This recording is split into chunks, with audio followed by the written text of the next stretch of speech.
Hello and welcome back to a very English craft room. Scrapbooking, Chatsworth Challenge 3. Take a look from a different angle. For the Chatsworth Challenge, I decided to challenge myself to scrapbook a series of photographs taken from my son's birthday visit to Chatsworth Gardens during the COVID restrictions, and use a limited amount of green and brown papers and a limited amount of embellishments to use across the whole series of the scrapbooking pages related to this Chatsworth Challenge. So here I am sorting through some of the bits of paper that are left over from the previous pages and some that I haven't touched at all, and making a decision which ones I'm going to use with these photographs. So to start with, I thought I would use all 4 photographs shown here across a double page layout, but in the end I ended up using 2 across just 1 page, and the other 2 were single pages later. I chose the title around the fact that I quite often try and take photographs from a different angle than people would normally look at, just to give a different perspective on the items, and sometimes it can bring up a really nice picture.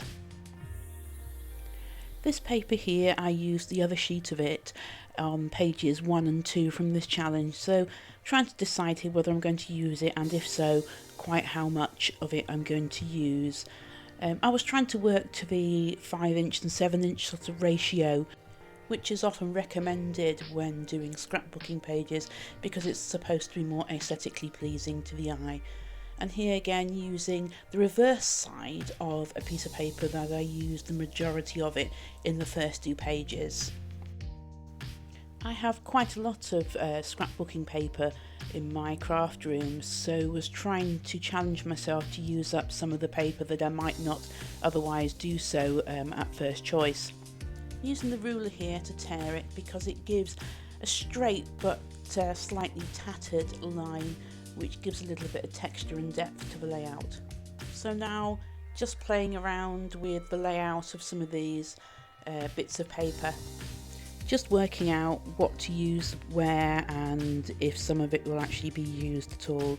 So I decided I wanted some horizontal bits of paper as well as the vertical, so I tore that a bit with butterflies on in half, just to give somewhere to anchor the photographs really. So the photo at the top is actually a head carving that is on the top of a very tall totem pole like piece of wood, and the second one is actually taken from underneath a carved stone bench that's curved in the gardens of Chatsworth.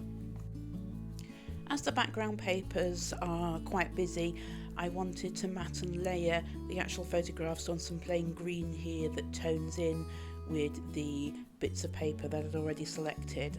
So here, just using the double-sided tape and again removing the backing with my handy dandy dental tool.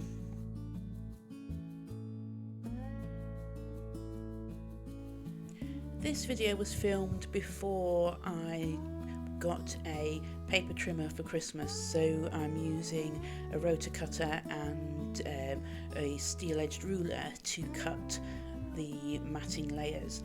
I still haven't made my mind up which of the 2 methods I prefer. So now just going to stick down the various layers of paper onto the backing sheet. I haven't had much time to catch up with editing of these videos over the past few weeks due to doing the COVID vaccinations, so now I've got a few days off. It's nice just to catch up and sort a few of these out. So now I'm just going to neaten the edges where I've stuck the 2 bits of paper together. One was slightly bigger than the other, so just tidying it up a little bit there. And now I'm going to stick down this little bit here. I'm going to tuck it under the edge of the paper that's there already, just so it's poking out a little bit.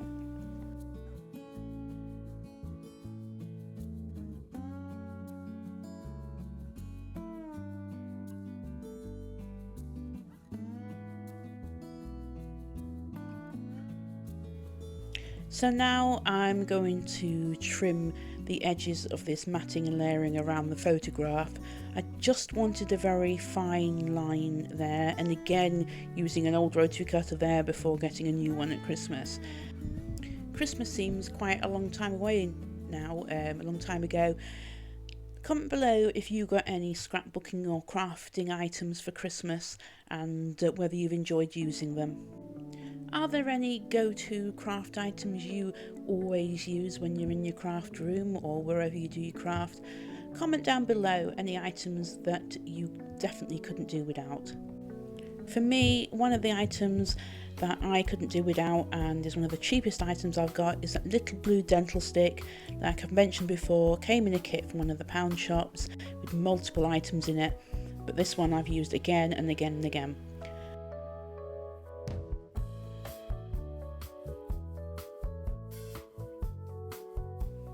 I don't know about you, but I tend to struggle to remember what order I've laid things out in on my papers before I've stuck them down. One tip that I do quite often is to photograph it on my phone, and then I can always refer back to it, particularly when I'm going to a scrapbooking club or what you might call a crop, which I'm looking forward to going back to once we can, after all the COVID restrictions have been lifted. Hopefully not too far in the future. It is nice to be able to scrap in the company of other scrapbookers, and I find that we tend to share different skills and ideas, and we learn from each other constantly, as well as it being a nice social event, and of course there's always cake.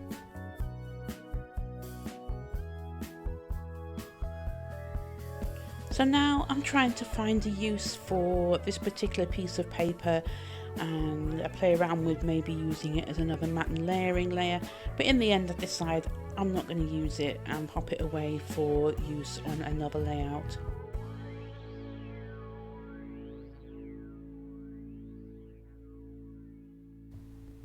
So now comes to the fun but sometimes tricky bit of doing the embellishments.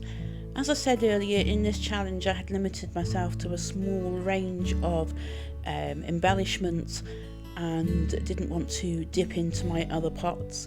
So I've got a few words here and some butterflies, of which I seem to have a lot of, so there was a lot of butterflies put into this pot to try and use them up. And you will see butterflies on just about all of the pages for this challenge, along with heart shapes and buttons, as you can see there.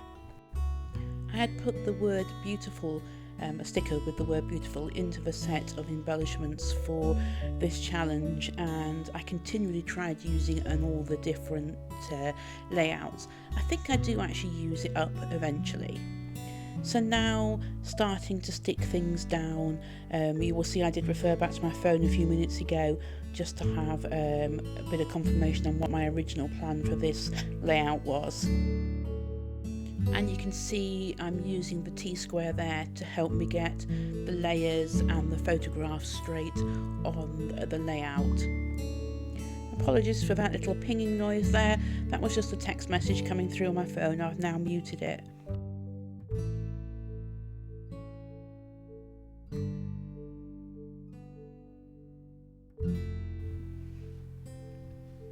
So now I'm just starting to align little word embellishments there, just to make sure I get them in the order that I want them. Sometimes you have to play around a little bit, and I couldn't make up my mind if I wanted them straight or angles to each other, and I can't quite remember which I went for in the end. Like I say, it's a little while ago since I actually did this and filmed this page. By the looks of it, I've gone for them at angles.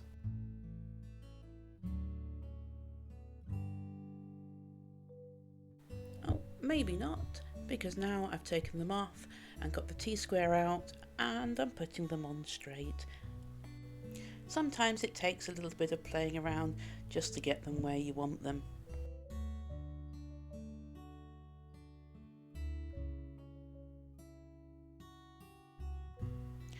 I'm playing around with the embellishments in the cluster around those little words there, and still trying to get that word beautiful in, but again I think I pop it away and don't use it. So now I'm looking at where I'm going to put the title, so I'm just getting the different alphas out that I want for this title. I decided to use a different alpha for each word, which actually means you can start using up some of your stock if you don't have all of the letters for the whole of the title in one alpha.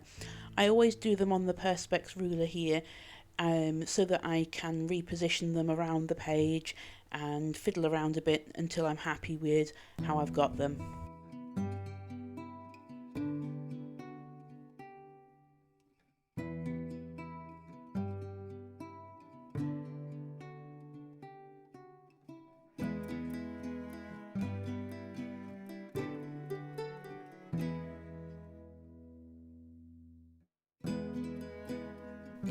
So now I'm going to start popping the title down where I want it.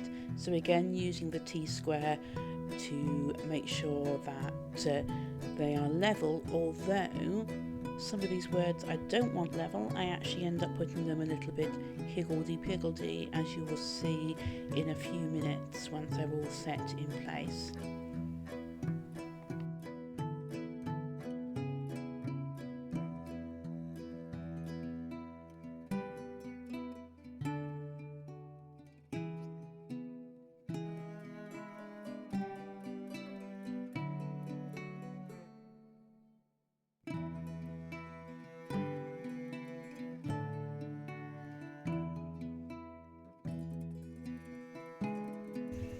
Some of the green alphas aren't showing up so well on video as they are in real life. They are actually much easier to read than they look here.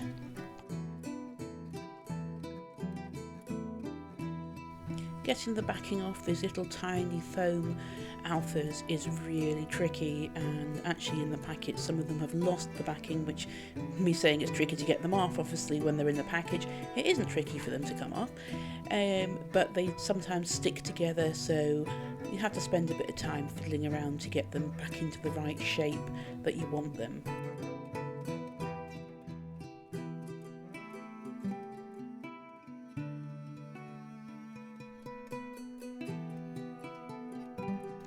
So now I've got the title in place, I can start looking at where I might want my main blocks of embellishments to be.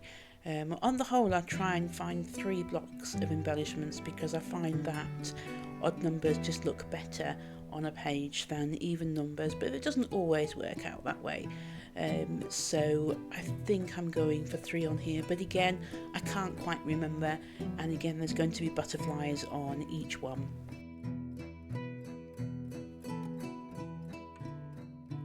And here I can't quite make my mind up whether to go for the plain butterfly, the checkered one, or the spotty one, as I think it is actually, to match the other 2, or indeed, as it looks like there at the moment, both of them together. Although there's 4 embellishments in that cluster at the moment, and again I don't normally go with even numbers within the cluster. So you can see there's quite a few embellishments left in that little pot where I'd put the embellishments for this challenge, although I think I used quite a lot in the first couple of pages, so some of them are going to be difficult to match up with each other and balance out on the page, but we'll see how things go over the next couple of pages. So I think I'm going to use yet more of these little stickers that are hearts. Well, maybe not.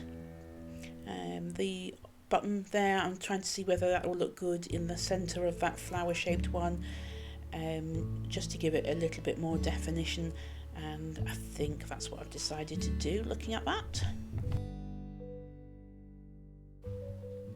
So at this point it looks like I'm reasonably happy with what I'm going to use, because I'm now starting to stick them down using double-sided tape and little foam squares, and possibly even a little bit of clear glue that dries really well and doesn't buckle the paper. it's just occurred to me that actually with some of these buttons it might be a nice idea to actually stitch them on, so maybe in some future pages I might have a go at that. What do you think? Is that something that you've ever done? And if so, did it work out well? Comment down below and let me know. It looks like I've done something rather unusual for me and put the pot of embellishments out of reach, so I don't keep trying to add more and more and more, because there are times when less is more and there are times when scrapbooking when more is more. The other thing that's unusual about my scrapbooking throughout this challenge, and indeed some of the other pages I've done recently, is I haven't used many brads, and normally I would use brads on almost every single page and multiples of them on one page. In fact, at the crop I go to, I'm the person that's known for using brads. Comment down below if there is a particular embellishment that you tend to use a lot of. Maybe we should challenge ourselves to do layouts with the sort of embellishments that we wouldn't normally use, and maybe to do layouts without the embellishments that we would normally use. So as you can see, I'm now happy with the embellishments I've got on, which turned out to be not an awful lot in the end. Still quite a few, but not an awful lot. And now it's time for me to add the journaling up here near this top embellishment cluster. I'm using the T-square again just to make sure the line's nice and straight, because my handwriting doesn't always end up being particularly straight. And I'm using a very fine nibbed pen, it's 0.1, which I like using a very fine pen, and I write very small anyway, so a fine nib pen seems to suit my handwriting better.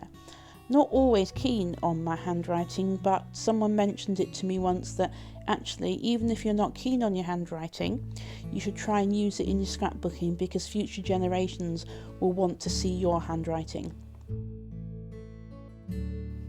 Just adding a little bit of doodling around the edges on the plain paper there, and doing some little stitch mark doodling around some of the embellishments.